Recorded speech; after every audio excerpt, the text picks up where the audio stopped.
del doctor Lucio Gutiérrez, que viene invitado por la WIC al encuentro latinoamericano sobre el pensamiento de Winnicott. Y nosotros nos lo robamos un ratito para que platicara con nosotros algunas cosas. Bueno, tal vez sí comentarte que en esta institución, por desgracia, creo leemos poco a Winnicott, entonces tu aportación va a ser muy importante. Es una de nuestras faltas. El doctor Lucio Gutiérrez es miembro de la ICHPA, que es la Sociedad Chilena de Psicoanálisis, fundador del grupo Winnicott en Chile, ¿no? Y bueno, trae una charla que va a compartir con nosotros hoy, que durará aproximadamente 45 minutos, una hora, para que luego pueda haber un intercambio, comentarios, preguntas, chismes con el público, ¿no? Y al final tendremos un brindis para quienes quieran acompañarnos. Bueno, pues le cedo la palabra al doctor Lucio Gutiérrez y le doy la más cordial bienvenida. Muchas gracias. Hola, buenas noches. ¿Cómo están? Bueno, con frío. No te puedo creer.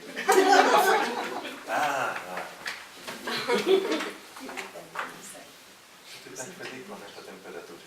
Bueno, primero que nada quiero darle las gracias a Katia y al Círculo por la oportunidad de estar acá y de poder compartir con ustedes y a ustedes por estar acá también compartiendo.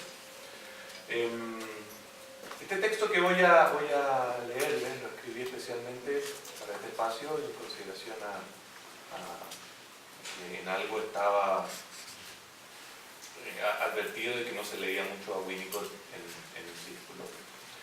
Entonces es un texto que va a tener bastante lenguaje winnicottiano, que por ahí entonces van a querer hacer preguntas después y si algo no les quedó claro y profundizamos, ustedes me van dando la brújula, ¿no? De hasta dónde avanzamos, hasta dónde profundizamos y hasta dónde.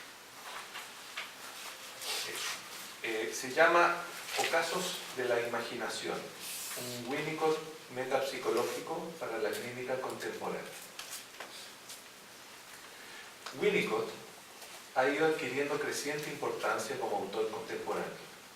Hoy se le liga a una serie de aproximaciones clínicas, como las corrientes relacionales, intersubjetivas, en apego y las nuevas tendencias en psicología del yo. Curiosamente también, durante décadas, fue considerado un autor más dentro de la escuela inglesa, es decir, sin una especificidad y consistencia teórica suficiente como para ingresar a las filas de los autores instituyentes de escuela. Mucho menos un clásico. En los programas de formación en psicoanálisis, Winnicott era conocido a propósito de aportes interesantes en la línea técnica y en la comprensión de la clínica infantil, pero no como un autor de pleno derecho. En ese sentido, lo que tú mencionas no es algo particular del Círculo. En general, en las instituciones psicoanalíticas se ha leído a Winnicott de esta manera perfecta. Era al final del día un valioso exponente de la escuela inglesa, quizás al nivel de Balint, Isaacs o Meltzer. Puede ser que su cercanía a la figura y obra de Melanie Klein, su origen como pediatra, su reticencia a reconocer fidelidades institucionales y teóricas, su figura mediática o su lenguaje aparentemente tan directo, dirigido a audiencias de madres, enfermeras y trabajadores sociales, tomaran parte en esta cuestión. Sin mencionar grupos de trabajo específicos como el Boston Group o el grupo latinoamericano, diría que recién hace una década comenzó a popularizarse y adquirir una consideración mayor. La publicación este año de la primera edición de sus collected works, de sus obras completas, es reflejo de ello. Esta coyuntura es provechosa para pensar algunas cuestiones respecto de su especificidad teórica. No es raro a estas alturas que incluso terapeutas sistémicos se reconozcan popularmente como un poco winnicottianos, haciendo alusión a cierta consideración a la diada madre-bebé o a un estilo cálido y comprensivo de las limitaciones de los infantes. nada más lejos de la realidad de Winnicott, que de Winnie the Pooh no tenía pecho. También he escuchado a exponentes de corrientes intersubjetivas y relacionales proponer el uso de Winnicott prescindiendo de cualquier forma de metapsicología. Ya no se requiere metapsicología, bastaría con teoría clínica. Estas consideraciones me llevan a querer conversar con ustedes sobre el valor de un Winnicott metapsicológico. Quizás surja el interrogante de cómo hablar de un Winnicott metapsicológico si el mismo Winnicott no hablaba de metapsicología. Hay pocos escritos dentro de su vasta obra que tratan específicamente de conceptos típicamente asociados a una metapsicología: pulsión, regresión, lo reprimido, sublimación, por mencionar algunos. Y justamente parte de lo que ha sido complejo en la obra de Winnicott es poder levantar desde estas proposiciones aparentemente simples una metapsicología. Por otra parte, ¿qué tanto alboroto de la metapsicología? Si está oculta, difuminada en su escrito, ¿no será porque tan necesaria no es? El punto es que Winnicott nos otorgaba en sus conferencias una mirada tremendamente consistente sobre el desarrollo del ser humano, y esa mirada en un segundo tiempo puede destilarse. El mismo Winnicott lo intentó en su obra póstuma, Naturaleza Humana, que no terminó. Fue un proyecto inacabado. Pasar a una condición de escuela de pensamiento implica en muchos sentidos ir más allá de la contingencia, del modo, y comprender que detrás de ese modo hay una mirada unitaria que le sostiene. Implica, por otra parte, no suponer que esa mirada se base en cuestiones únicamente técnicas. Es decir, una mirada no es un conjunto técnico de aportes, aunque estos aportes puedan estar. Una mirada psicoanalítica es un punto de vista que incorpora ideas sobre el desarrollo emocional humano, sobre la subjetivación y en preferencia conceptos claves que constituyen el núcleo duro del programa de investigación psicoanalítico. Incluso una posición ética sobre la práctica, dirán algunos. Destilar entonces supuestos metapsicológicos y teóricos centrales permite continuar con el crecimiento teórico y dar flexibilidad a un modo de hacer clínica, que no caiga por una parte en un espontaneísmo, ya a la vez sostener cierta consistencia del pensamiento, tratando de que no se anquilose mucho. Siempre se anquilosa un poco el pensamiento cuando se destila. En lo que sigue entonces vamos a la materia. Voy a intentar abordar algunos supuestos desde los cuales levantar problemas psicológicos winnicottianos. Y he tomado como sentido provisorio de este ejercicio pensar el problema de la imaginación en la clínica contemporánea. Metapsicología de la presencia y la paradoja. Un primer punto que creo que vale la pena relevar es la idea de que la mirada winnicottiana se articula en términos generales como una metapsicología de la presencia y la paradoja. Esto es un contrapunto a muchos acercamientos psicoanalíticos que se basan en una metapsicología de la ausencia. Ya vamos a ir hablando por qué menciono esto. ¿Dónde vemos las bases de esta metapsicología de la presencia? Esto involucra ir a las bases de la constitución psíquica que forman parte de un concepto muy particular planteado por Winnicott, que es el concepto de no integración. Unintegration en inglés, no integración. Dicho en términos abreviados, no integración es el punto de partida que refiere a un estado de las cosas donde el yo no ha emergido ni se puede considerar el problema de lo objetual. No integración no es lo mismo que desintegración. Es hasta cierto punto su opuesto. En el pensamiento de Klein, el bebé desde el inicio se encuentra arrojado a la necesidad de deflectar su instinto de muerte, constitucionalmente determinado, por lo que a fuerza se hace necesario pensar en un yo temprano, primitivo, capaz de ejercer tal mecanismo de eliminación de la pulsión por vía proyectiva, consideración que conocemos muy bien como la posición esquizoparanoide. El bebé está amenazado desde un principio por ansiedades de desintegración. No es una opción entonces una posición pasiva respecto a la agencia de tales ansiedades, hay que hacer algo con esto. A fuerza, el bebé kleiniano, se ve en la necesidad de hacer algo con estas ansiedades, deshacerse o morir en Klein, o digerirlas vía función alfa materna en Bion. Winnicott es pediatra. Parte de una marcada convicción evolucionista en las bases fisiológicas de la experiencia humana, que llama tendencia innata al desarrollo. Es innata pero podrá ser alterada por la relación con la madre y por el estrés ambiental, aparte de las propias dificultades del bebé si las hubiera. La tendencia al desarrollo está. Será cómo se resuelva dicha tendencia lo que hará una diferencia. En relación con dicho concepto, la idea de no integración cobra sentido. No es necesario considerar un mecanismo primitivo en el bebé como para lidiar con el instinto de muerte, porque, de una parte, no existiría algo así como un instinto de muerte, no al menos en la versión kleiniana, que es sinónimo o muy cercano a la idea de un empuje a la destructividad del objeto, sino que existiría una tendencia innata al desarrollo. Y por otra parte, ese frágil estado de las cosas, que es propio del bebé, es frágil solo en la medida que consideremos a un bebé arreglándosela por sí solo. El bebé kleiniano es un bebé que se las arregla por sí solo. Dice Winnicott, es una frase muy conocida de él, no hay algo así como un bebé, solo un bebé y su madre. Este enunciado refiere a la situación de doble dependencia de la madre para con el bebé y del bebé para con la madre, montada en los procesos primarios de identificaciones cruzadas, que son parte fundante del desarrollo emocional primitivo. En los primeros momentos del desarrollo, la madre está continuamente identificándose y desidentificándose con el bebé.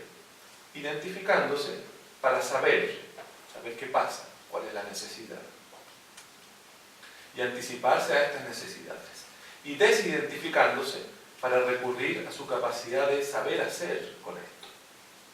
Este proceso, al ser simultáneo, adquiere tintes de locura, la locura ordinaria de la madre devota corriente mencionada por Winnicott. Winnicott incluso dice, en alguna parte, no recuerdo bien dónde, pero menciona, dice, si este proceso que tiene la madre fuera visto fuera de contexto, del contexto de la relación con la madre, sería visto como franca locura o como una intuición artística. Pero esta locura se llama locura corriente, apuntando justamente a esto, que hacer identificación y desidentificación simultáneamente en otro contexto es loco. Aquí es fundante. En este momento del desarrollo iniciático, llamado por Winnicott fase del sostén o holding, la madre anticipa continuamente y sensiblemente las necesidades del bebé. Notemos que estas necesidades son lo que Winnicott llama necesidades del yo, no son necesidades del ello. Las llama así porque son necesidades cuya no satisfacción puede alterar el proceso de integración o los logros de integridad del yo, viéndose expresadas luego como patologías del ser. Es decir, no son problemas de gratificación instintual, sino temas de fronteras y organizaciones mínimas de la experiencia. En ese sentido, la relación diádica fundante hace posible que un bebé no requiera un desarrollo temprano del yo, porque el yo ya está y es consistente, es el de la madre. Observemos aquí un gran malentendido que suele darse en este punto. No se trata de un, entre comillas, yo auxiliar, como plantea la psicología del yo. No es auxiliar, en tanto no es un yo externo que da auxilio. Esa idea supone una diferenciación que justamente en Winnicott no está. Desde el punto de vista del observador externo puede verse así, pero desde el punto de vista de la constitución experiencial no hay algo así como una madre objeto que da auxilio. Winnicott llama a este estado de las cosas madre ambiente. La madre ambiente no es una madre objeto, es el yo del bebé. He aquí una de las paradojas fundantes de Winnicott. El bebé no tiene un yo y al mismo tiempo tiene un yo plenamente desarrollado. ¿Me explico? Que el bebé tenga noticias de que ese yo que tiene no es su yo, sino que es el yo de la madre, es decir, que se le haga presente la realidad de la diferenciación en este momento iniciático del desarrollo, tiene graves consecuencias. Es un insulto al ser, así lo menciona Winnicott. Algo así como, horror, soy frágil, debo hacer mente, pero ya, mi vida depende de ello, bajo la forma de una vivencia de derrumbe sin palabras. Llamamos a eso trauma, o si llegado el caso había suficiente maduración, puede darse una profunda desazón frente a la existencia. Por ejemplo, ejemplo del tipo de paciente que dice la vida no tiene valor en sí mismo, no merece ser vivida. Esta paradoja se liga con la conocida paradoja winnicottiana de la creación-encuentro del objeto. El infante crea el objeto que encuentra, que le es presentado por la madre sensiblemente. Y en esa experiencia de creación se apropia de la experiencia de ser uno mismo. Si el ambiente le hace notar que esa creación no es de sí, eso tiene consecuencias. Vemos entonces una reversión de una lógica que es muy propia de ciertos discursos analíticos, donde de lo que se trata es de desmontar el narcisismo.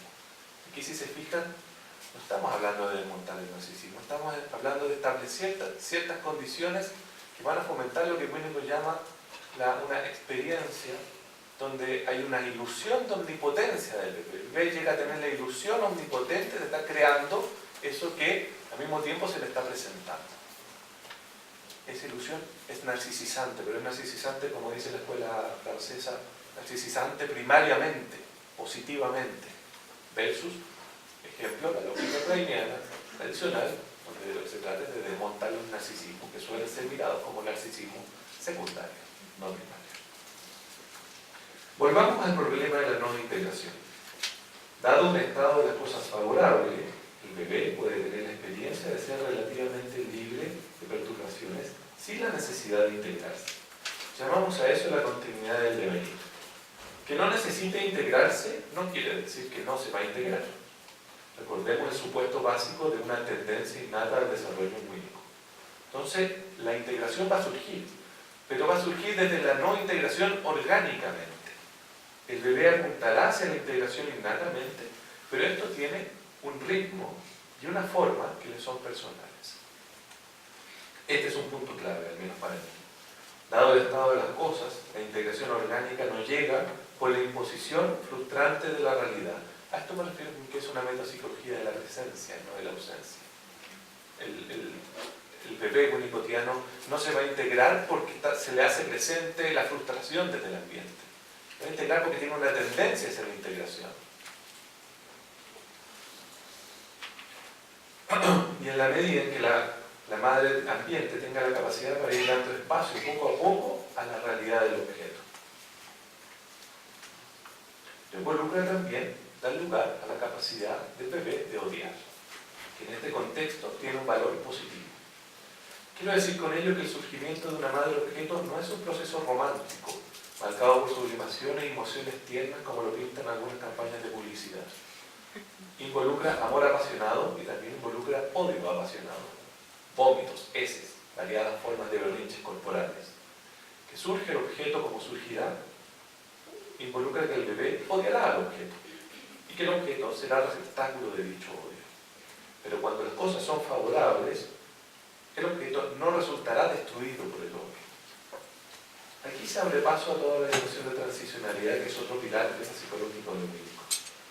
Ingresar a la dimensión de transicionalidad favorablemente es el resultado de un desarrollo anterior, que es esta emergencia de la integración desde la experiencia sostenida de no integración, que da un sentido de continuidad en la existencia del bebé y forma base para una experiencia de ser sin muchas distorsiones, es decir, con cierta capacidad para reconocer lo propio y lo instintual.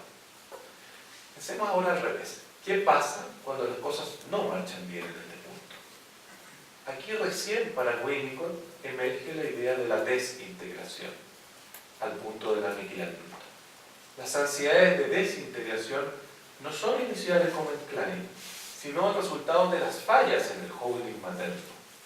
Winnicott parte del bebé en lo que en Chile llamamos el control de niño sano, no sé cómo lo llaman acá, pero es el control que hacen los pediatras cuando el niño está bien, está sano, que le miden la estatura, el cráneo, toman el peso, conversan un poco con la madre y luego se van para la casa. O sea, donde las madres llevan a los niños, no porque tengan un problema, los llevan para hacer un control de un niño sano. Winnicott parte de esta observación, de una observación de un desarrollo donde no hay grandes perturbaciones. Klein entonces, al contrario, parte de un niño con perturbaciones. Klein parte y hace una teorización respecto del psiquismo, el desarrollo psíquico a partir de niños enfermos, no a partir de niños sanos. y extrapola desde ahí una teoría para la constitución subjetiva. Entonces son puntos de observación opuestos que llevan a lugares opuestos. ¿Me van siguiendo hasta ahora? Enlacemos estas ideas ahora con el problema de la imaginación. Yo les pregunto a ustedes, ¿qué es imaginar? Quizás algunos recordemos la cubeta, la pecera, como quieren llamarle, freudiana, no sé cómo le llaman, la cubeta, la pecera, la peineta, ¿no? ¿Sí? ¿Saben todo lo que es la cubeta, la peineta, la pecera? ¿No? ¿Sí? Sí, en la primera tópica, ¿no? Peine. Gracias. El esquema. La cubeta lo hizo la plancha. El esquema. ¿No? ¿Se acuerdan? ¿Cómo era esto? Se me corre acá. Eso. Por acá. ¿Recuerdan que hacía? Aquí teníamos el inconsciente. Aquí teníamos el consciente. ¿Sí? ¿Se acuerdan? La cubeta y el arco reflejo. ¿No? El proceso rollo obediente. Ya. Esa es la más o menos. La peineta, el peine. Es bonito decirle peine porque es un asunto sobre la cabeza, entonces también. Bueno, algunos quizás, cuando piensan en el asunto de la imaginación, piensan en la peineta freudiana, o sea, el asunto que tiene que ver con el problema de las asociaciones y las ligaduras entre representaciones palabras y representaciones cosas. O quizás, si lo toman desde un marco kleiniano, pueden recordar el problema de la fantasía, como con relato de la pulsión. Recordamos que para la Klein la fantasía está presente desde un inicio, porque fantasía es la expresión directa de la pulsión de muerte, y la pulsión de muerte hay que deshacerse de ella porque viene constitucionalmente determinada. Entonces, ergo, la fantasía está ahí, en un principio. Entonces hay que hacer con algo con esto. ¿Cuál es el punto? Es que estas dos nociones están montadas en estas metapsicologías de la ausencia, no de la presencia. Surgen como un intento de elaborar, de vérselas con la ausencia, de suplir la ausencia del objeto. En Freud el pensamiento que surge en la ausencia del objeto. En Klein, vérselas con la tramitación, la pulsión de muerte. Surgen para cubrir en ese sentido la falta. Pero ¿cómo pensar la imaginación en el registro de una metapsicología de la presencia? Donde de lo que no se trata es que el desarrollo surja por la frustración, sino que surge como una tendencia la cual de lo que se trata es que la madre esté continuamente sosteniendo el desarrollo. Y que de ahí surge la tendencia de integración. Bueno, la fantasía, para Winnicott, no es primaria en ese sentido. No necesita Winnicott que esté desde un principio. Lo que observamos temprana y progresivamente es el desarrollo de la psique como una elaboración imaginativa de sentimientos, funciones y partes somáticas, es decir, del todo viviente. Esto que Winnicott llama elaboración imaginativa no corresponde a una fantasía. No corresponde a una fantasía por varios motivos, pero uno de los más claros tiene que ver con que la fantasía refiere al objeto. La elaboración imaginativa no refiere al objeto. Estamos hablando en un momento pre-objetal. La fantasía en ese sentido supone la presencia de un yo temprano. Y supone, hasta cierto punto, un desarrollo mental. Esto lo menciona Meltzer en uno de sus textos. La mente, para Winnicott, en cambio, es posterior. Viene después del psique-soma. Es un desarrollo muy posterior y hasta cierto punto defensivo, acoplado a la unidad psicosomática en mayor o menor medida. El paciente, por ejemplo, psicosomáticos no está muy acoplado. El paciente psicosomático piensa mucho, tiene un desarrollo mental muy sofisticado, pero ese desarrollo mental no le permite cierto acople como para reconocer sus estados emocionales, y entonces después la atención de la perturbación del cuerpo y hace cortocircuito y sale por donde pueda psicosomáticamente. Pero ahí no hay un buen acople. La mayoría de las veces, por suerte, sí. Es interesante en ese sentido mirar cómo se replica la lógica previamente descrita. La fantasía definida, estructurada, objetual, es un desarrollo que solo es pensable en la medida en que emergen mecanismos más sofisticados ligados a un proceso de maduración. Si surge en cambio una mente prematura, y con ello una fantasía prematura, es porque se ha hecho presente una ausencia inesperada, una ausencia antes de tiempo. Podemos discutir más adelante sobre este tema. Hay en ese sentido una dimensión preobjetual de la imaginación en Winnicott, la elaboración imaginativa. Y nos cabe pensarle como resultados emergentes de la maduración en condiciones calmas en la vida abundante. Es decir, estas elaboraciones imaginativas de las funciones corporales no son un ataque del y hacia el objeto. No tienen una narrativa ni mucho menos una intencionalidad, porque no hay yo que nos permita hacer algo así. Estamos hablando de una forma de imaginación primitiva que opera como el trasfondo de lo que luego será la fantasía propiamente dicha y los procesos de imaginación formalizada. No puedo aquí dejar de pensar en la influencia que estas ideas pueden haber tenido en el cuarto grupo francés, en especial en Pierre Oulanier y su idea del registro criptográfico. Pierre Oulanier leyó mucho a Winnicott. Permítanme llevar estas ideas a la consulta y a los asuntos que nos mantienen vivos en nuestro oficio. Pensemos en el bebé, un bebé chiquito, un momento, los primeros meses del desarrollo. Pensemos en este bebé en los momentos calmos en los que gorjea y mueve su cuerpo. Esos momentos en los que parece que no está haciendo nada intencionado, nada importante, si se mirase desde el punto de vista atencional. ¿Alguna vez han visto un bebé en estos periodos? Se quedan en la cuna y parece que están mirando, pero no están mirando, dicen los ruidos, mueven los dedos. Y las madres, que por suerte no estudian nada de esto, o sea, lo hacen intuitivamente, digo por suerte, porque si no se enredan y no están conscientes de la brutal responsabilidad que tienen en todo esto, y si lo tuvieran se angustiarían, y entonces ahí es próxima a ser madre, o que quiera ser madre, ustedes olvidan esto ya. Van a tener, espero, una buena dosis de amnesia sana. No saben nada de esto y entonces están ahí haciendo cosas y lo dejan al chico, lo dejan hacer sus gorjeas, la madre lo deja ahí, lo deja, no está ahí, ¿qué está haciendo? Una madre ansiosa le pone a ella, mira, ¿qué está haciendo? Diga, hola, que toma más, sonría, no. Lo dejan ser. Y esto es fundamental. Dejarlo ser no quiere decir de que no están haciendo nada, están haciendo lo que tienen que hacer. Y lo deja hacer, pero no, tampoco lo deja hacer de que, bueno, se haga, chao bebé, me voy al mall y vuelvo media hora, ¿no?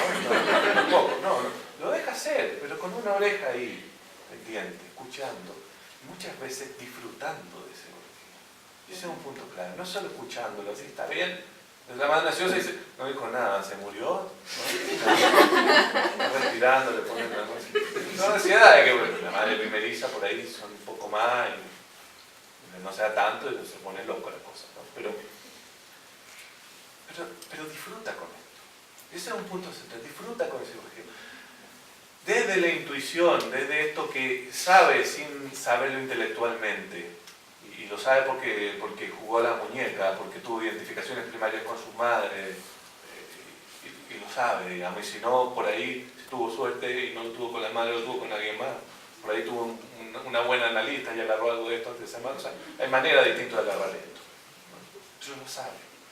Entonces, ese saber, y además aún este disfrutar, está constituyendo un trasfondo de continuidad calma para el desarrollo del bebé.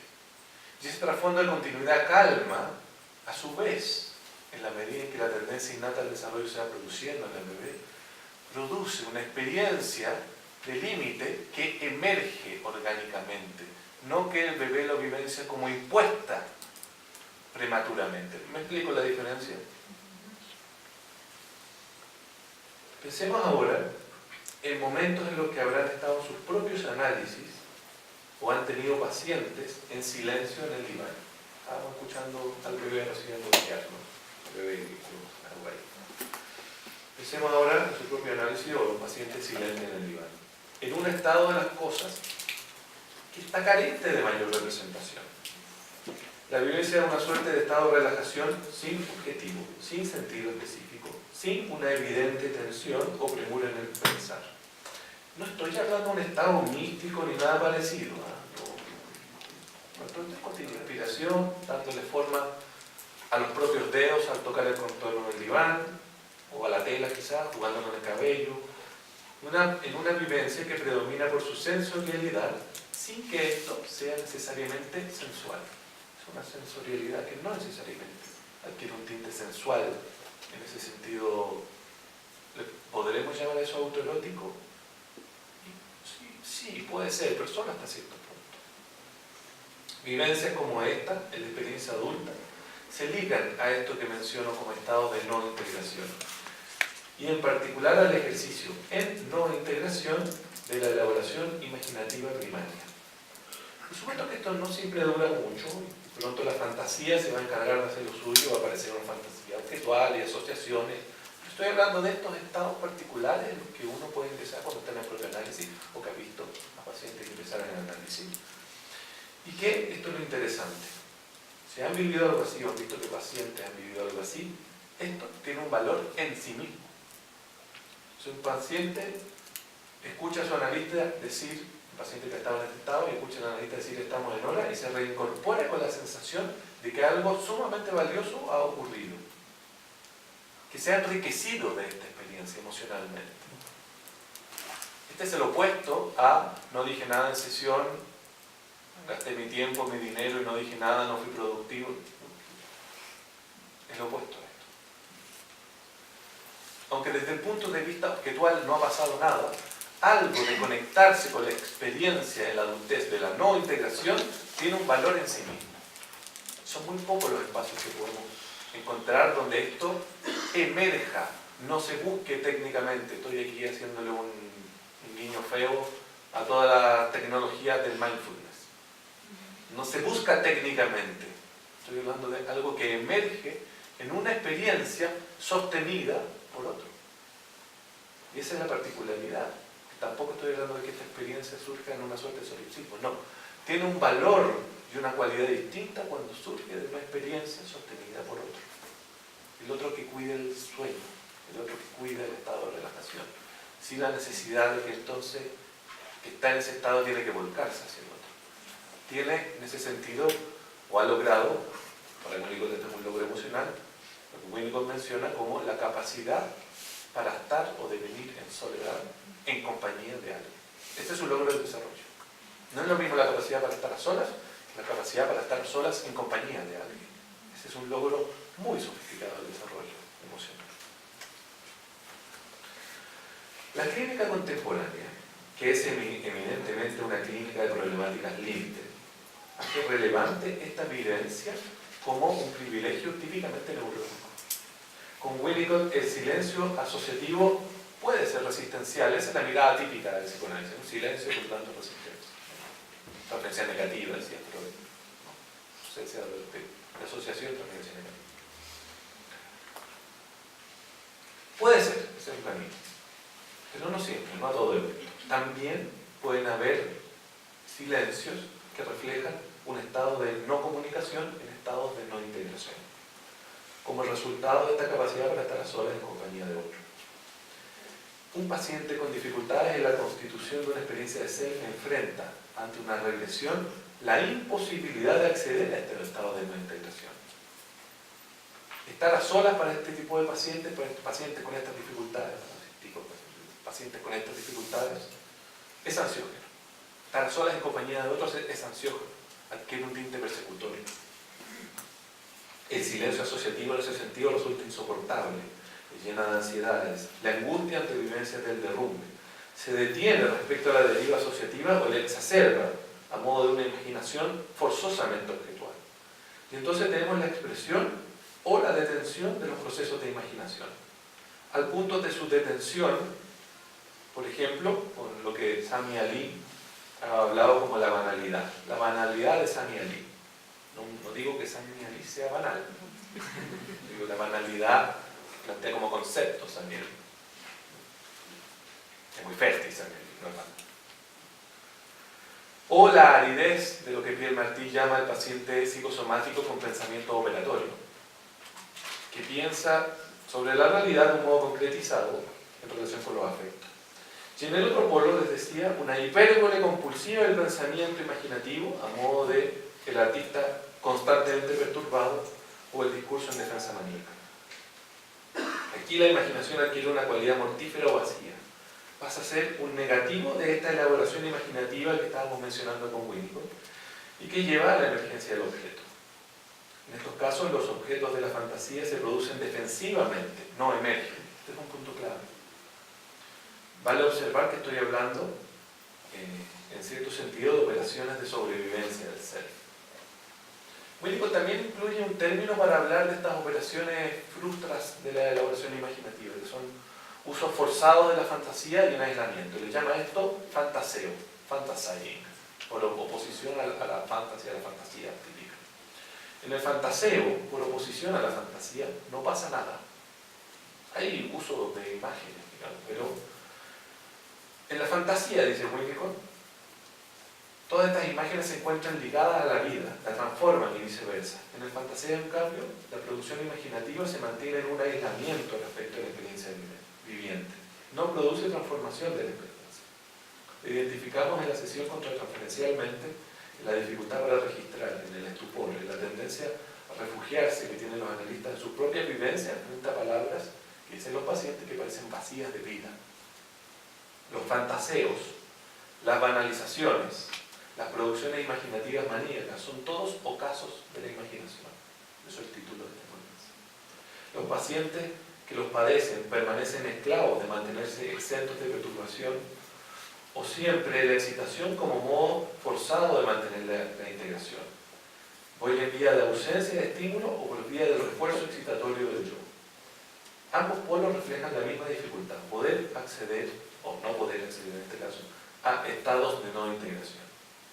Esto es similar al chico, lo habrán visto alguna vez un chico así, al chico que corre, hasta caer rendido. Que no puede pasar en la transición de estar en actividad a un movimiento de relajación hasta caer dormido. Hay chicos que no pueden hacer esa transición. Se llenan de ansiedad en esa transición. Entonces, corren y están en actividad hasta que ya los meten en la cama y ahí pasan inmediatamente a estar dormidos, pero por agotamiento. O sea, tienen que mantener a través de la excitación y de la actividad física la integración forzada del yo, hasta que caen ya por desgaste. Pero no pueden hacer esa transición que involucra acercarse a estos estados de no integración. O, similar al chico que ordena compulsivamente sus juguetes, pero que no puede jugar con las ideas. En el caso de las defensas maníacas pasa esto. La clínica con estos pacientes es un tremendo desafío. Su modo de acercarse a la escena clínica pone en entredicho los pilares de la técnica clásica. Un autor, que a mí me gusta, lo hablamos hoy a la mañana en un taller llamado Huizinga, que escribió un libro llamado Homo Ludens, que no tiene nada que ver con psicoanálisis, es sobre el juego y el jugar. Decía que el gran enemigo del juego no era la persona que hacía trampa, sino el escéptico. El que trampea por último está torciendo lo que en alguna parte reconoce como importante.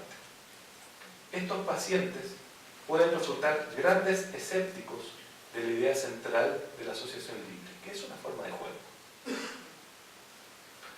Y nos lleva entonces a la pregunta, ¿voy a interpretar esto como una resistencia sistemática hasta que esto acabe? Es muy difícil trabajar con estos pacientes porque interpretar esto como defensa no produce nada.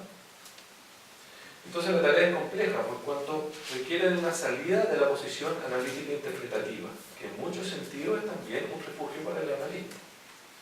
Esta es una clínica de la desazón, y ello involucra que la esperanza no estará de parte de los pacientes. ¿Por qué les hablo de esperanza? Porque, aunque no lo parezca, si pensamos en el método freudiano, es un método esencialmente esperanzado. Asociar libremente, si no es en relación a las representaciones meta del tratamiento y de la figura del analista, es decir, en relación con cierto horizonte de alivio del dolor psíquico, no funcionaría. La gracia de la asociación libre es que justamente es libre respecto a las condiciones cotidianas, pero es ligada respecto a las representaciones meta. O sea, la asociación libre, el libre ya está por ahí, porque el libre para que aparezca lo no libre, que tiene que ver con que todo lo que voy a decir está en relación con la figura del analista. Ese es el problema representaciones meta que nos plantea Freud. Y entonces hay cierta esperanza en el hecho mismo de asociar libremente, dado que hay cierta expectativa de curación o de alivio del dolor psíquico, como quieran llamarlo, en relación con el analista, hay cierta esperanza siempre en el horizonte que movilice el hecho mismo de asociar. Estos pacientes, en cambio, tienen dificultades para asociar. Y se asocian, lo hacen atrapados en fronteras que no refieren a la resistencia de lo reprimido, sino a estas ansiedades muy primarias de un potencial aniquilamiento. Esto lo describió brillantemente Green como la posición fóbica central. Se quedan fóbicamente atrapados en la imposibilidad de asociar. Asociar pone en entredicho las fronteras del self. Entonces, no es que no están asociando por una resistencia asociada a un contenido particular. El hecho mismo de asociar los deja paralizados porque involucra arriesgar una pérdida de la integridad del ser. Entonces la idea del manejo de la situación ambiental es central. Esto tiene una traducción en términos de tratamiento en el valor del encuadre y en la paciencia. Digámoslo así, la tarea del analista ante los ocasos de la imaginación es la de mantenerse vivo, atento y despierto, sea como sea. Esto parece simple, pero es extremadamente complejo, sobre todo considerando las vicisitudes de la contratransferencia que suelen llevar consigo estos tratamientos. Nos suelen llevar a otro lado, a pensar en otras cosas, a mantenernos no atentos ni despiertos, a veces adormecer a nuestros pacientes, como una defensa ante la vivencia mortífera de la reproducción de la falla ambiental. Mantenerse vivo, atento y despierto puede implicar recurrir a nuestra propia vivencia, incluso, llegado el caso, a intervenciones típicamente consideradas sugestivas o no analíticas. En sí mismas ellas quizás no van a tener un valor evidente, pero sí como un modo de seguir adelante, seguir en la tarea. Y esta tarea se relaciona con sostener e ir mostrando, muy poco a poco, un espejo de las formas y los ritmos de los pacientes. Es un trabajo muy delicado en este sentido, el de reflejar las formas de estos pacientes, sobre todo porque la vivencia que muchas veces se encuentra en el trasfondo de estos pacientes es la de que les ha sido arrebatado lo personal. Entonces mostrarle algo personal al paciente puede adquirir la forma de un nuevo arrebato. Yo al estarle mostrando algo personal al paciente, mira esto, me gusta esto, noto esto de ti, observo esto de ti. Esas pequeñas cosas, si no es realizado con sutileza, nos arriesga a que el paciente vivencie esto como, bueno, que un analista muy inteligente, entonces vivencie esto como a mí no me queda nada. Solo me queda escuchar a mi analista que es muy inteligente. Hay un arrebato. Y entonces mostrarlo, les decía, puede adquirir la forma de un nuevo arrebato o de un reflejo sutil que le permita al paciente reconocerse a sí mismo en ello. Una suerte de cualidad quisquillosa puede imponerse al análisis de esta ocasión. Eventualmente, sostener la situación suele llevar a la reproducción del fracaso ambiental en relación con una dependencia muy intensa. Esto es interesante porque estos pacientes que muestran estas formas de ocasos de la imaginación muchas veces aparecen adaptados ambientalmente o sobreadaptados incluso ambientalmente, parecen muy funcionales, quiero decir, en muchas ocasiones. Como que todo pareciera que está bajo control o que para las tareas del trabajo, digamos, y de lo que otros les piden, parece estar funcionando muy bien. Pero cuando las cosas marchan bien en un tratamiento con estos pacientes, se observa entre comillas un empeoramiento brutal. Y muchas veces el establecimiento de una relación de dependencia muy marcada con el analista. ¿Y por qué una dependencia muy marcada? Porque se han establecido condiciones para que se reproduzca la falla inicial que dio lugar metafóricamente hasta cierto punto y hasta cierto punto no metafóricamente, la falla mental que dio lugar a estas dificultades. A veces esto toma tiempo, y mucho tiempo. Y también hay que pensar y considerar la posibilidad de que al analista esta espera se le haga insoportable. Hay que tener cierto interés especial para esto. Son años de años muchas veces. Cierro comentando resumidamente. Los ocasos de la imaginación son una prueba para el trabajo analítico más allá de las fronteras del análisis ordinario. Reproducen silenciosamente el fracaso del ambiente en un momento en que los procesos de integración emocional no han concluido del todo y donde la emergencia del objeto pasa a ser un asunto mentalmente prematuro o negativizado como hiperrealidad.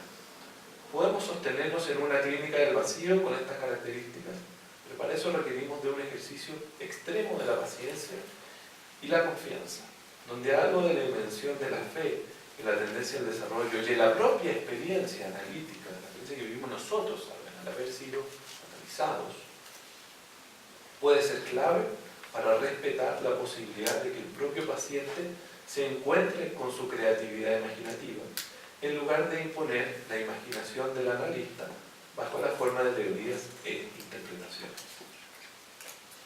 Les agradezco mucho su paciencia, y la valoro como gesto de afecto. Muchas gracias.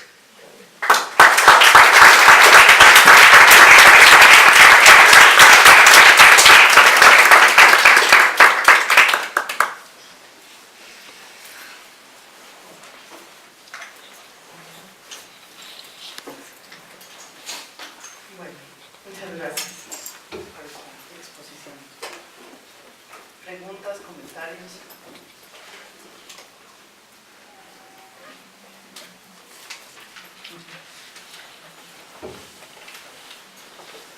Cuando la exposición de esta ausencia-presencia, en la exposición que se hace de esta ausencia-presencia, de la posición que va a tener el analista en cuanto a permanecer vivo, atento y en esta postura de estar despierto, ¿cómo se va a entrelazar ese enlace que hace el analizado para entremezclar lo que es el amor? O sea, porque a mí me sonaría un poco como que por ahí va, ¿no? Esa restauración de esto de lo ausente hace un llamado al otro en términos de qué soy para ti.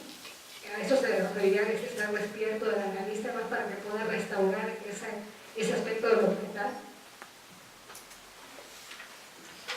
Cuéntame un poco más a qué te refieres con restaurar, porque es una palabra que me hace un poco de ruido. Me gustaría entender un poco más. Porque entendí esto de la ausencia como la falla, ¿no? Y entonces en la parte en donde se mantiene en esta ausencia, en este llamado, en esto que no termina de ser, yo entendía que esta parte de que se mantenga vivo, atento y despierto, hace una especie de anclaje de eso que no se instauró en un primer llamado y sostiene ahora el analista, pero en términos de devolverle algo de esa restauración, ¿no?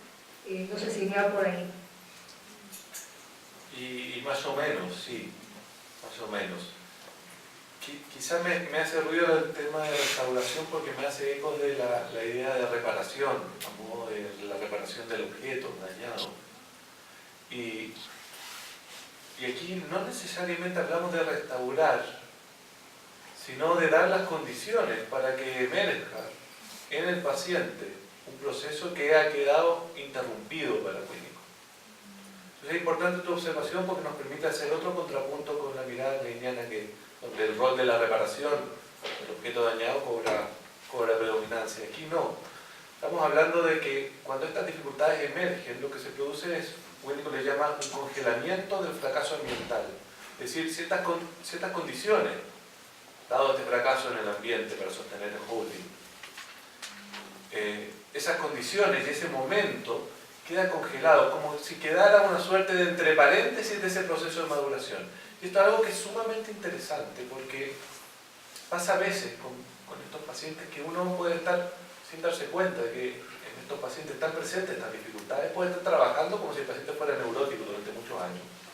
Y trabaja todas las problemáticas neuróticas y algo no sé,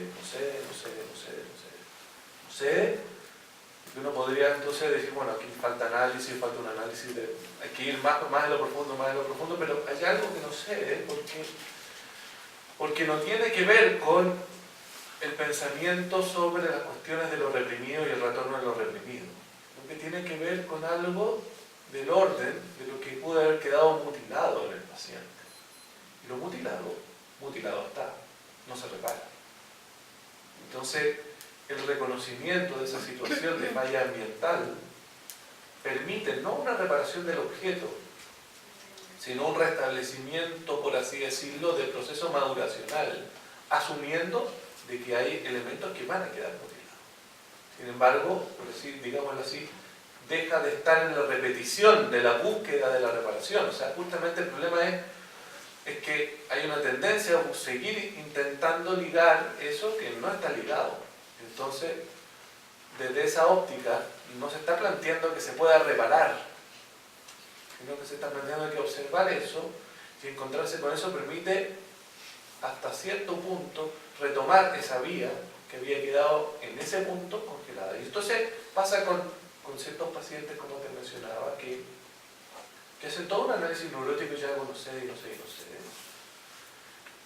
Y entonces por ahí se trabaja esto, pasa un periodo intermedio por ahí que se trabaja esto, que es un asunto muy primario, y después quedan 6 meses más y el análisis termina. Como si el análisis entero hubiera quedado, el análisis neurótico hubiera quedado en una suerte de stand-by hasta que esto se analizara, y luego que se analizó, bueno, lo que quedaba era re poco, porque en el trasfondo de recuperar algo tan importante en términos de recuperar esta tendencia hacia el desarrollo, lo otro ya pierde importancia. Pasa a veces con estos pacientes que se trabajan estas cuestiones tan primitivas respecto a la falla ambiental, que después cuando se acercan al problema neurótico, estos pacientes a veces no quieren continuar en el análisis. Por así decirlo, haber estado viviendo en estas condiciones de tal ausencia y retomar la vivencia de sentirse vivos viviendo la vida, le bata. Vivir una vida más neurótica, menos neurótica, en ese contexto, digamos, con ese medio de contraste, pasa a ser menos relevante. Entonces, no sé si estoy contestando tu pregunta, si me estoy acercando a una respuesta que va en la línea. Clarificando, porque yo entendía como observación y en el tema como que emerge, eso como Sí. congelado. Exacto, la idea de emergencia es fundamental, emergencia en ese sentido, de lo que emerge es fundamental y se opone justamente a la lógica de la reparación del objeto. Pues la lógica de la reparación del objeto supone representaciones o series representacionales en torno al objeto, un objeto dañado, un objeto que puede ser reparado. Así que estamos hablando de las condiciones primarias que establecen la posibilidad después de hablar del objeto. Todo eso puede ocurrir también, digamos, pero eso es un proceso que en términos madurativos es posterior, muy posterior, y estas dificultades también reproducen algo de esa lógica. Si esto no se trabaja, lo otro, si se trabaja, que puede trabajarse muy pertinentemente las cuestiones de la reparación del objeto, no va a dar por resultado un fin de análisis. Eso es un análisis a veces que se cronifican internamente, porque la cuestión del self, en la medida que no se trabaje, todo esto otro que puede estar muy desarrollado, pero queda en stand-by. ¿Me explico? Hasta que esto otro se trabaje.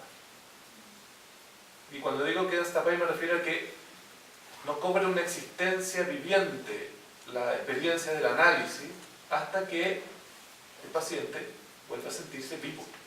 Esos son pacientes que no se sienten vivos. A veces lo dicen así tal cual, otras veces lo dicen de otra manera. No se sienten vivos viviendo la vida. No estamos hablando con más o menos problemas, estamos hablando de que no se sienten vivos.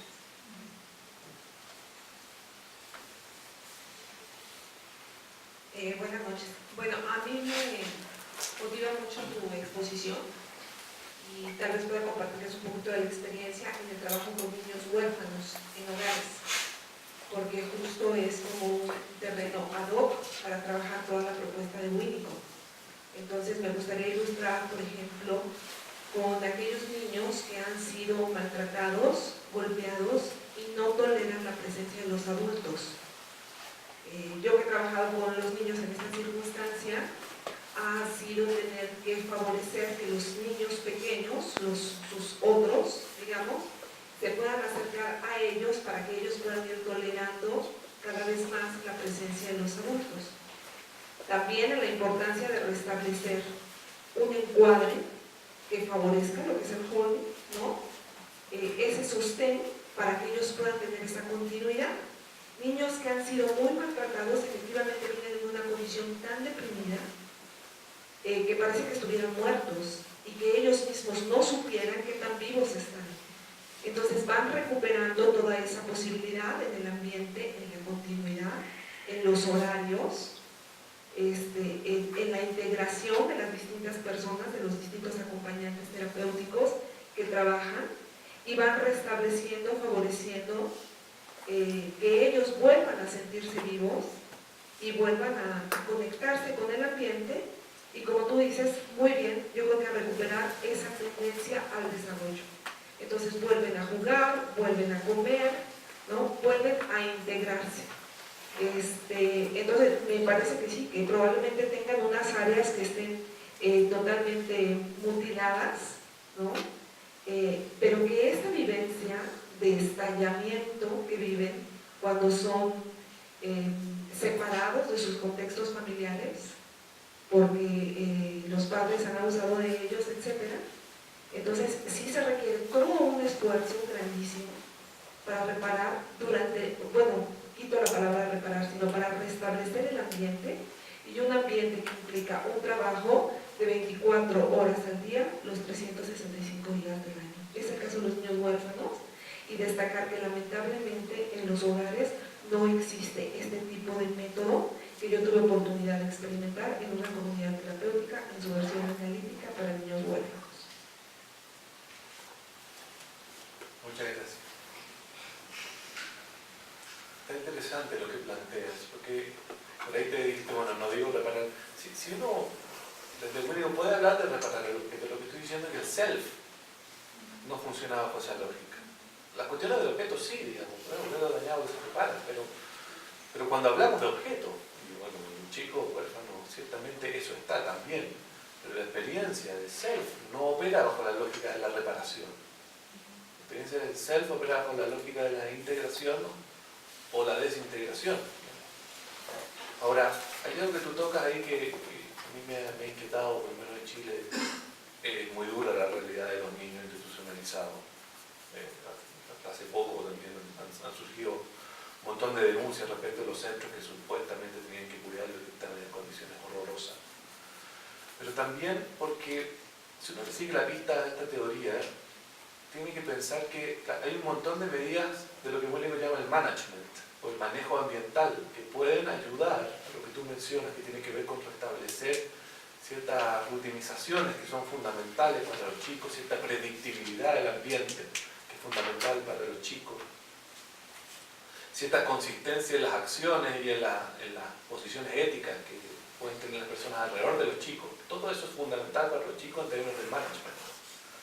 Pero para poder hablar de algo que finalmente involucra el holding, en última instancia, en un chico traumatizado, muchos de estos chicos son chicos traumatizados, eso involucra una regresión a la dependencia casi absoluta durante algún periodo. Y eso no puede ocurrir con la institución para médicos. Eso ocurre uno a uno. Marca personal, decimos en el fútbol. O sea, tiene que ocurrir en un compromiso que muchas veces a nosotros, ya incluso como analistas, que estamos muchas veces, la mayoría de las veces trabajando en la cuestión del uno a uno, nos hace sumamente complejo de sostener, porque nos implica ir más allá. O sea, cuando digo uno, estoy hablando de periodos en los cuales no puedes armarse en un tratamiento 2, 3 veces a la semana, ni 4 veces a la semana. Puede implicar de que durante algún periodo, y es uno a uno. Tengo una colega joven que está trabajando con niños institucionalizados allá en la supervisión. Me dice, y está con una chica, trabajando uno a uno con esta chica. La chica está respondiendo, está confiando en ella, le da mucha comunicación indirecta porque no se anima, le muestra videos, qué sé yo, una serie de cuestiones, le muestra canciones, y hace dibujos, tiene talento para esto. Está en una comunicación que está muy profunda en esto y está confiando mucho en esta terapeuta. Y ella me dice, me voy un mes de vacaciones, ¿qué hago? ¿Qué hago con ella? ¿Qué hago con ella? Yo no sé si me la puedo, ¿qué hago? ¿Cómo? ¿La veo más seguido antes de irme? No, si te vas a ir, no, la veas más seguido antes no ayuda ni el tiempo no se recupera, van a enfrentar esa fe. Pero ella está comprometida para ir al uno a uno. Eso nos habla más que nada del compromiso y por ahí, entonces, que ella pueda recurrir, la chica pueda recurrir a la terapeuta y eso, traigo esta viñeta porque eso involucra también tomar decisiones. Willy mencionaba esto, decía, un analista tiene todo el derecho de decir, yo no trabajo en esas condiciones, no puedo, no me la puedo con esto. Ya es mejor que diga, no me la puedo con esto, a decirme sí, si me la puedo voy, y después medio camino, no, ¿sabes qué? No. O sea, ahora confíe, vamos a una dependencia casi absoluta, y no en ese momento chico, como la puede ver una persona que tiene la observación individual de un chico. No puede ser una persona que tiene la observación de 40 chicos. Es una persona que tiene una observación individual, sensible, con mucho tiempo, contacto de ese chico. Entonces, es un problema, porque si uno le sigue la pista a esto, hay algo que esas instituciones, por lo menos en Chile, no pueden hacer. Pueden hacer mucho, pero esta particularidad de esas experiencias uno a uno que sanan, por ahí sabemos de algunas de ellas, no ocurre con el grupo. Y no ocurre con el grupo porque de lo que se trata es de recuperar el gesto personal del chico. No se trata de un trabajo de subjetivación grupal, se trata de recuperar el gesto personal. Hay muchas cosas que dan el grupo, pero esto no lo da el grupo, ni la institución, o del grupo.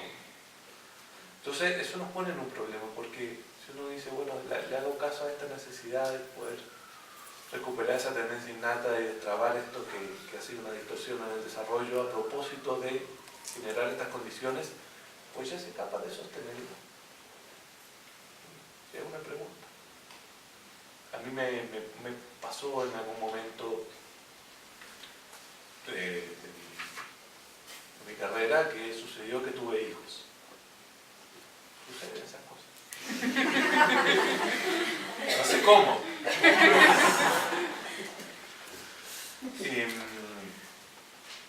Yo en ese momento trabajaba con pacientes esquizofrénicos. No tenía paciente, digamos, psicótico, con estructuración psicótica en ese momento. Y en algún momento me dio un dolor de estómago. Y dije, no, yo no puedo. Ustedes saben, ¿no? Cuando un paciente psicótico se lleva la contratransferencia para la casa. La contratransferencia no se queda ahí en el diván, yo estoy analizado, no se lleva la contratransferencia para la casa. Uno sueña con esos pacientes, se le imponen los pensamientos, tiene acting de contratransferencia, necesita supervisión. Es un trabajo que es durísimo. No la puedo. Me dio angustia de llevarme la contratransferencia a la casa cuando tenía un chico que, concreto en mi casa, que yo tenía que sostener. No, yo no me la puedo ir. Personas se la puede, pero es sumamente importante poder conocer hasta dónde uno puede sostener estas dinámicas, que llegan a ser dinámicas sumamente intensas, y en qué periodo de la vida, por ahí uno puede más y por ahí uno puede menos, digamos. Yo durante ese periodo de mi infancia temprana de mi hijo me propuse, ex profeso, alguien más podrá, pero yo no tengo mucha dosis de omnipotencia narcisística en eso y alguien más podrá. Entonces, yo creo que eso es algo que está presente en esto que tú estás trayendo, como hasta qué punto podemos ayudar, y también la dureza, por eso digo que Winnicott no tiene nada de Winnie the Pooh. La dureza de poder mirar y decir, aquí hay algo que necesita este chico, yo no se lo puedo dar, o la institución no se lo puede dar, porque tiene que dárselo otras condiciones del ambiente, y otras condiciones con una persona especialmente capaz, dedicada a paciente, y que tenga el tiempo para hacer eso.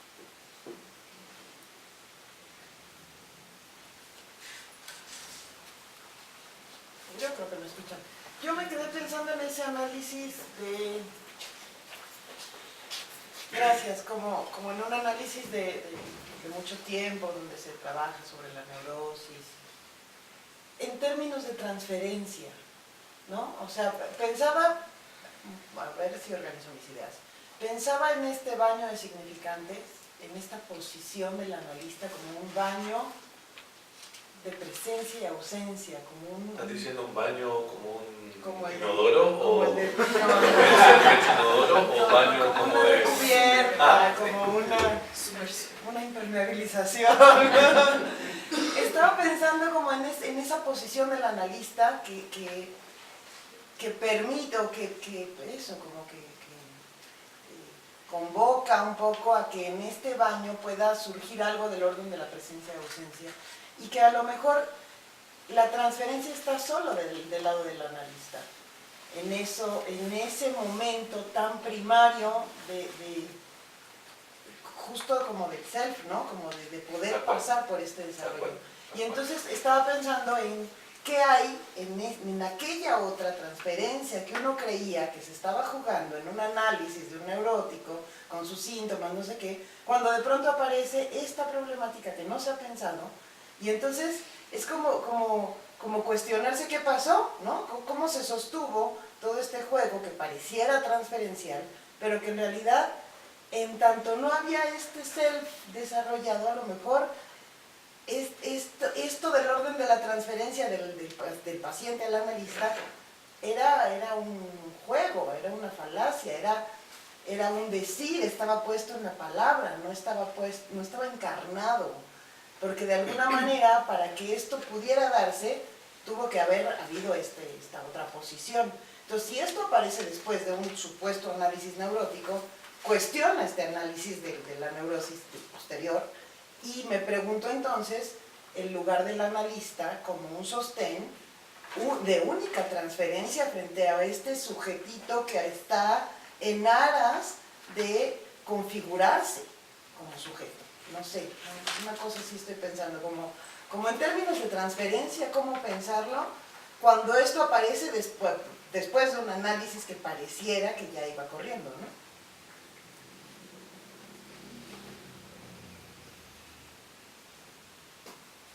Sí. Claro, un análisis como sí, tal cual. Pero por ahí, cuando se trabaja la cuestión, lo que puede pasar es que dice, bueno, y ahora empezamos el análisis. Entonces, claro, todo el otro como sí, bueno, muy bien, pero ahora empezamos el análisis.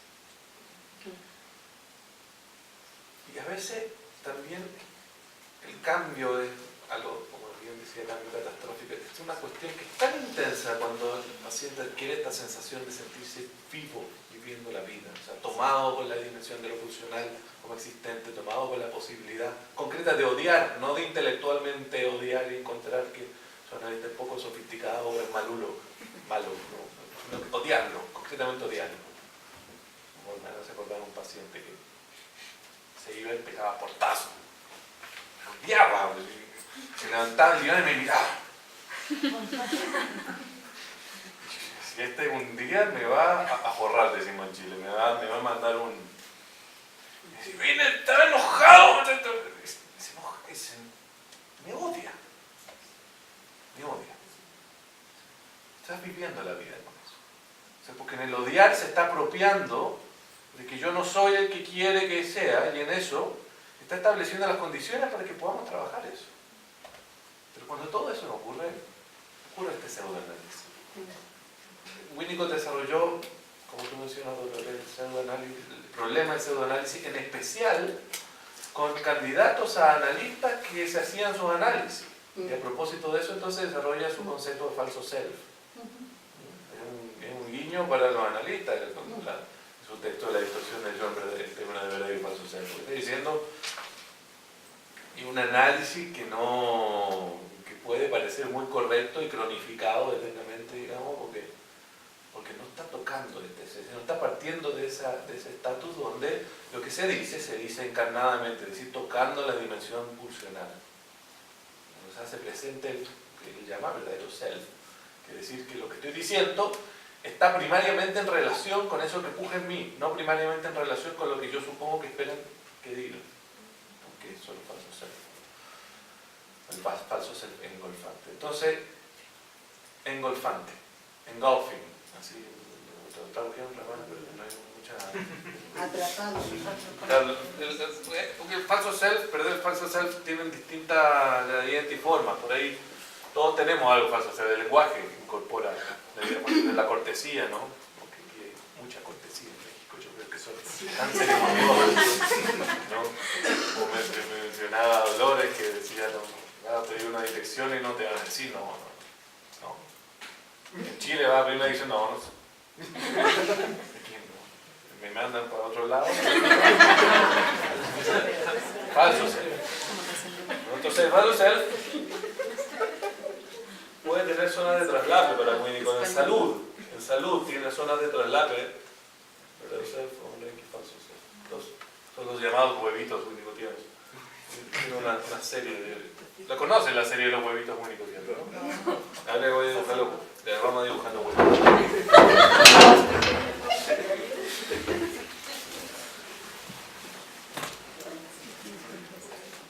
Entonces, Winnicott, partimos de una situación de aislamiento fundante. Pero, dada la tendencia innata al desarrollo, este aspecto va a encontrar eventualmente una zona de encuentro. Se va a encontrar lo que llamamos verdadero self con el falso self. Dada la tendencia innata al desarrollo que les mencionamos. O sea, esto no tiene que ver con, insisto, obviamente, más adelante con la frustración, sino que dada esa tendencia sostenida en la continuidad de la relación con la madre, se va a producir, siempre se va a producir una distorsión del yo en términos de verdadero y falso self. Pero hay distorsiones del yo que son orgánicas, es decir, donde se producen estas zonas de traslape y entonces tenemos cortesía y después llegamos a la casa y decimos, este está por cual. Pero cierta capacidad para reconocer de que no, usted me va a decir, no, muy buena su presentación, doctor Gutiérrez, y va a llegar a casa. Este majareta que se cree. Puede pasar eso. No quiere decir que, por eso digo, no es un espontaneísmo, no, la posibilidad de mantener cierta conexión con lo que puja y que eso se traduzca a veces en términos de ciertas vinculaciones en el medio que pueden ser más o menos falsas, pero sin perder esa conexión. En el paciente donde se ha producido el impingement o la intrusión de este estado inicial, fruto de una intrusión forzada del ambiente,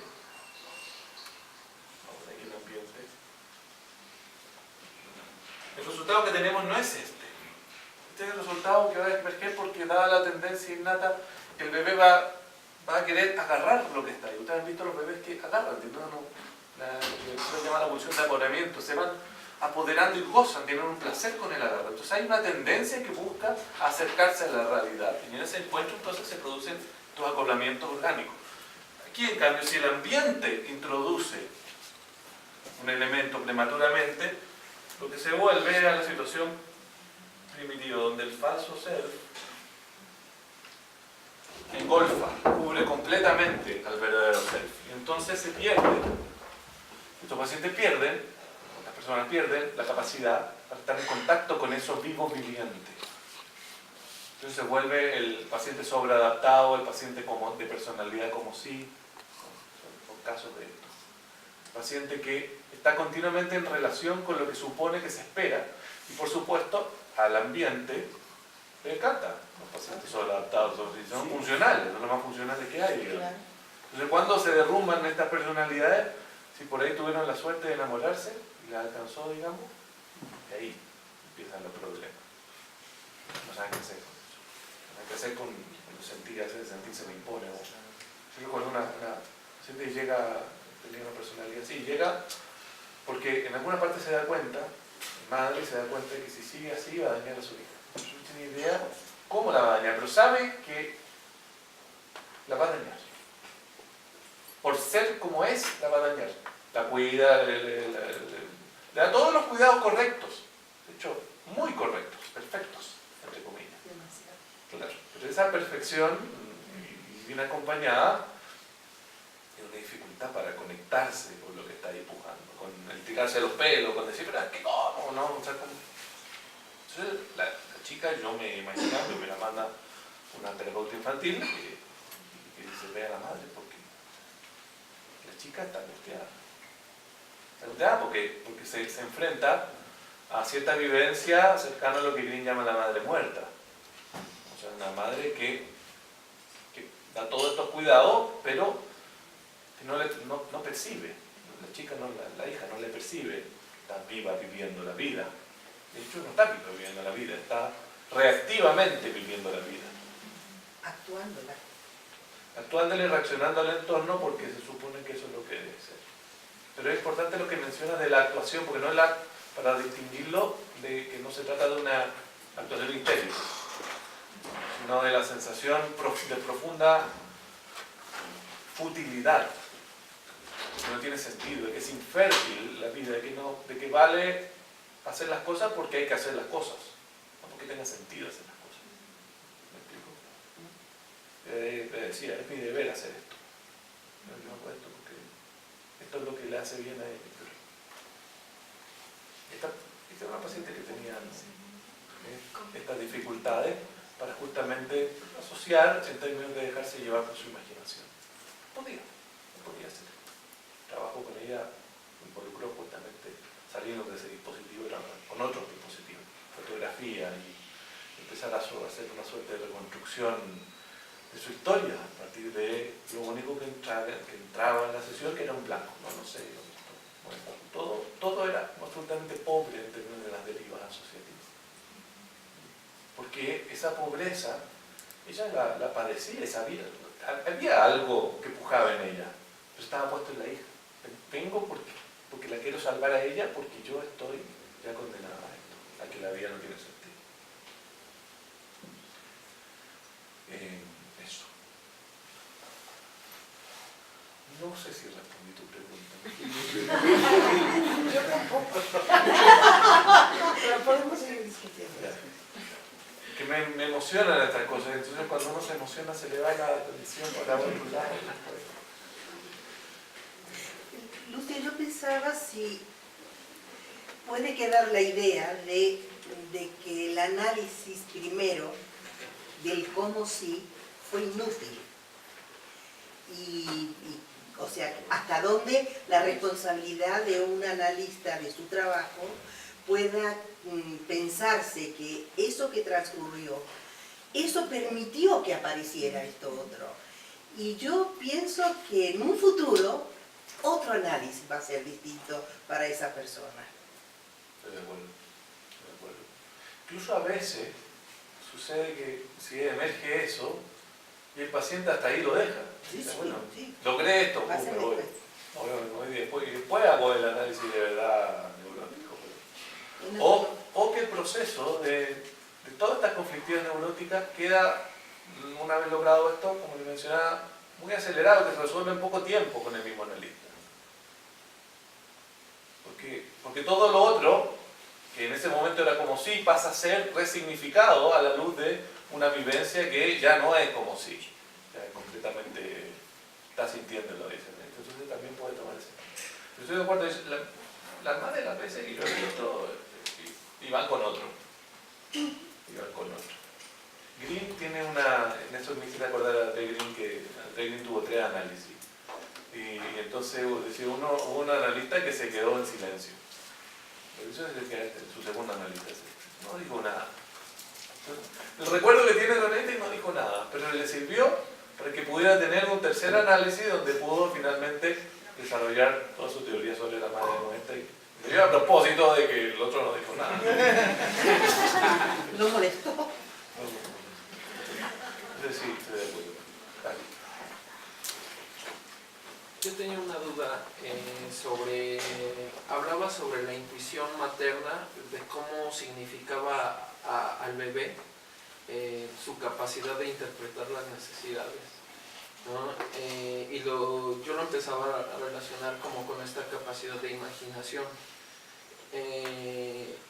Yo en ese sentido estaba pensando en esta parte que comentaba sobre el objeto, que había una parte donde la imaginación era sin objeto y la otra parte era como con un objeto y se reparaba y entrábamos en esta dinámica.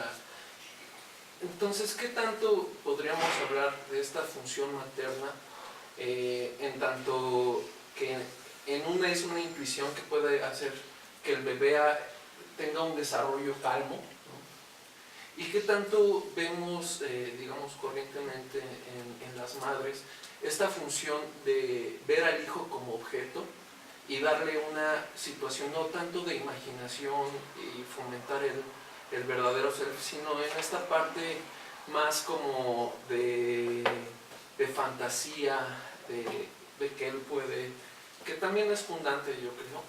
Pero ¿qué tanto es, o tú la piensas esta diferencia, ¿no? Porque bueno, yo más o menos tengo una idea, pero me gustaría saber, ¿tú qué piensas acerca de esta imaginación versus fantasía, en tanto la función materna de la madre, ¿no? No estoy seguro si entendí la complejidad de tu pregunta, pero voy a intentar conversar contigo respecto a algunos puntos, a ver si por ahí entendí, si no entendí tú me especifica y vamos a encontrar por ahí algo. Lo primero es que, claro, yo mencioné la intuición, pero cuando hablo de intuición, si tuviéramos que ponerle un término técnico, en términos de esta matriz psicoanalítica, la intuición es el resultado de muchas cosas, digamos, por supuesto, pero una de las importantes tiene que ver con la capacidad de la madre para anticipar las necesidades del bebé, basada en movimientos de identificación y desidentificación simultánea. Entonces no hay una intuición como una suerte de elemento místico mágico, no, tiene que ver con la posibilidad en la madre en estos momentos iniciáticos, no en todo momento, momentos de, estamos hablando de desarrollo emocional primitivo, ¿no? El primerísimo momento que es el del cual no se ocupaban hasta los teóricos psicoanalistas, que daban por sentado, o daban por sentado ciertas cosas respecto a esos momentos, los primeros meses particulares de vida, donde ese proceso es fundamental, identificarse y desidentificarse simultáneamente. Entonces que por supuesto es un proceso que no podemos describirlo solo categorialmente, en términos de que si se da o no se da. En el modo como se va a dar también van a haber marcas y van a haber cuestiones que van a ir quedando como parte del registro del bebé, por supuesto. Pero ante todo tiene que ver con que el bebé en ese periodo adquiere los vaivenes y las formas de la madre. El lado del yo de la madre es el yo del bebé, los vaivenes de la madre son los vaivenes del bebé. En la medida que la madre también está identificada y desidentificada al bebé, que también va a poder encontrar cierto espacio para ver la particularidad del bebé, progresivamente ir viendo la particularidad del bebé. Y eso es parte también de la madre. O sea, la madre, llevemos esto a un plano bien concreto, digamos. La madre capta el llanto de hambre del bebé y no dice, yo tengo hambre. No capta el llanto de la madre. O sea, hay proceso de identificación, pero no llega a ese polo. La identificación es para captar que eso es el bebé. Pero actúa de un modo en el cual se anticipa que esto no avance mucho hasta que sea un avance que pueda ya destruir algo. Entonces, tiene la capacidad para también hacer cierto, digámoslo así, timing sensible respecto de esto. Todas esas formas que involucran modos particulares, tiempos particulares de respuesta y sensibilidades particulares del bebé, están cruzados también a su vez por la historia de la madre. Una madre que a su vez no ha tenido en su historia ese legado de identificación y identificación sin problema, digamos, que lo ha tenido problemáticamente o con dificultades, y se puede poner muy ansiosa con esto. Porque, ¿qué estamos diciendo cuando estamos hablando de movimientos de identificación y desidentificación simultánea? Cuando digo locura, estoy hablando de locura. Estoy hablando de una palabra cualquiera, estoy hablando de que la madre debe deponer el yo. Su propio yo lo tiene que deponer momentáneamente y volver a integrarse, y volver a deponer y volver a integrarse. Entonces es un proceso que es muy loco. Entonces una madre que tenga dificultades justamente en estos términos del self, no se va a bancar esto. El ejemplo más claro de esto son las depresiones postparto. Entonces que finalmente, esto no tiene nada que ver con el amor que tengan hacia los hijos, las madres, por supuesto. No hay que entender esto. Desde Winnicott no estamos entendiendo acá que esto tiene que ver con el odio al chico. Si emerge la fantasía de odio muy propia de las depresiones postparto, de odiar al chico, de tirarlo por la ventana, o serie de fantasías relacionadas con esto, es secundario y defensivamente a que lo que se está poniendo en juego es la integración de la madre. se le está poniendo en juego, por así decirlo, la falla ambiental a la madre. Eso es producto de eso defensivamente que lo digo. No primariamente porque odiaba al chico y lo quiere hacer pedazo. En su fantasía no se había dado cuenta de eso, no tiene nada que ver con eso. Porque eso es defensivo respecto de las carencias en el ser de la madre. Entonces, es un proceso que es sumamente complejo, pero que cuando se da, y afortunadamente en nuestra civilización hasta ahora la mayoría de veces se da esas perturbaciones, involucra un estado de las cosas en que la anticipación de la madre es tal hacia el bebé, que el bebé alcanza a percibir una perturbación, pero no al punto de que la perturbación lo lleve a un desarrollo mental. Y por lo tanto a producir un objeto. O sea, alcanza una perturbación, alcanza el registro de la perturbación, registro de las funciones corporales, registro de los sentimientos asociados a las funciones corporales incluso. Habría que especificar ahí que van a entender los sentimientos, pero registro incluso de esas vivencias, pero no del objeto de la realidad propiamente dicho y estructurado y definido. Por eso es que esa forma preobjetal de la imaginación, Winnicott la llama elaboración imaginativa, porque es una, digámoslo así, es una imaginación en movimiento que tiene que ver con ir captando las fronteras de las funciones corporales, captándole la forma al dolor de guata, el estómago, en Chile dicen guata de estómago, captándole la forma al dolor de estómago, captándole la forma a la voz, captando las cadencias que involucran los movimientos esfinterianos, etc. Todo eso, esos registros no son registros del orden de la palabra, en ningún caso, ¿no? Son registros muy primarios y que se encuentran en movimiento. Entonces, esas formas de registro son las formas más precarias, más básicas, iniciáticas de la imaginación. Entonces, son preobjetales. La fantasía, en cambio, refiere al objeto. Fantasía entendiéndola ya como una fantasía articulada, definida, que tiene que ver con el ataque al objeto pecho. El ataque al objeto pecho existe en la medida en que ya hay un objeto pecho susceptible de ser atacado. Pero para eso tiene que existir todo un desarrollo entre el momento iniciático de no integración y en un momento posterior donde ya hay un yo, por lo tanto hay un no yo, por lo tanto hay un objeto, por lo tanto hay un objeto pecho, por lo tanto ataco, odio, envidia el objeto. Todo eso está muy bien, pero en un momento segundo. ¿Me explico? No sé si respondo lo que está... Sí, de hecho sí, por ahí va mi pregunta. En este aspecto transgeneracional, también como del reverie de la madre, pero sí. Ahora, el reverie de la madre, el lío que tiene es que el reverie de la madre, que es un concepto bioniano, se basa en la presencia iniciática de la pulsión de muerte que debe ser tramitada ahora por vía de la digestión de la función materna. Ahora, la idea específica del reverie dentro de ese tramado bioniano, que tiene que ver con la función imaginante del reverie, claro, uno la puede releer desde Winnicott, pero el concepto mismo de reverie conceptualmente está ligado a este otro marco, que es un marco muy distinto, porque tiene que ver con elaborar eso que va a estar allí sí o sí constitucionalmente delimitado, si lo pone bien también, y que va a tener que entonces como se pueda, digamos, elaborar a través del circuito. Pero la idea de reverie parte del supuesto de un yo de la madre y de un yo del bebé. Si no, no es posible el proceso de identificación proyectiva. El proceso de identificación proyectiva requiere un mínimo arcaico, por supuesto, pero requiere un mínimo de yo, desarrollo yoico. En cambio aquí no. Estamos hablando, por eso me complica también el reverie en ese plano, porque el reverie finalmente reconduce a una dinámica interaccional, y aquí no podemos pensar al bebé sin la madre. No es pensable. No es pensable como bebé. Por eso no hay un bebé sin la madre. Es un enunciado que nos lleva a este supuesto metapsicológico, que es partir considerando esto como algo fundante y que llevando esto ya para la escena analítica. Cuando en la escena analítica estamos en una situación de dependencia casi absoluta, nosotros no somos madre-objeto, somos madre-ambiente.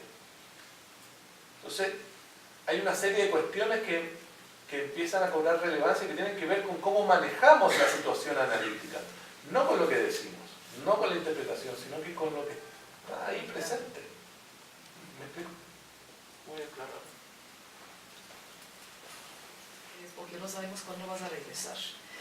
¿Podrías profundizar un poquito en la diferencia, la concepción, si podías profundizar en la diferencia en la concepción que hacen Freud y Winnicott entre amor y odio, pulsión de vida, pulsión de muerte, y también en cuanto a la agresión, cómo define Winnicott la agresión y qué papel adjudica? Porque siento que estas cuestiones están muy en la base de los planteamientos winnicottianos y que son un desarrollo de la teoría freudiana, muy chiquita. Tremenda pregunta. Ya, la pregunta era si puedo hacer una diferenciación entre pulsión de vida y pulsión de muerte en Freud y Winnicott, y amor y odio en Freud y Winnicott. Y muy breve. Pues pásame una copa de vino y empecemos a conversar, porque... No, bueno, voy a tratar.